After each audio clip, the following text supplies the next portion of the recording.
কষ্ট তো তখনই হয় যখন কেউ অনেকটা কাছে এসে আবার দূরে চলে যায়। সম্পর্ক চলাকালীন নয়, সম্পর্ক ভাঙার পরেই বুঝবে কাকে কার কতটা প্রয়োজন ছিল। সবকিছুই আছে, তারপরেও কি যেন একটা নেই অনুভব করার নামই নিঃসঙ্গতা।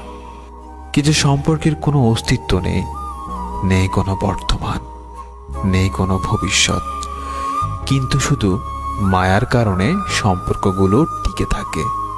নিজের পরিবারকে ভালোবাসো, কারণ জীবনের সবচেয়ে খারাপ সময় তারাই তোমার পাশে থাকবে, অন্য কেউ না। এটাই বাস্তবতা। আমাদের ভেতরটা যখন কষ্টে ভরপুর হয়ে ওঠে, তখন কিছু কষ্ট উপচে বাহিরে চলে আসে।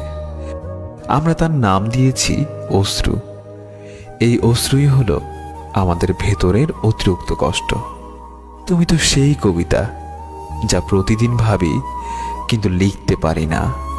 তুমি তো সেই ছবি যা কল্পনা করি কিন্তু আঁকতে পারি না।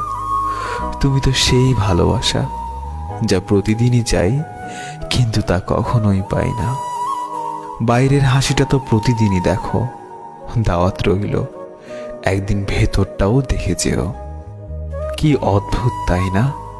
একজন নিজের সময় মতো SMS করে, আর একজন বোকার মতো SMS এর অপেক্ষা করে। যে স্মৃতিগুলো আমরা সুখের মনে করে জমিয়ে রাখি, এক সময় সেই সুখের স্মৃতিগুলোই আমাদের সবচেয়ে বেশি মন খারাপ করে দিয়ে যায়।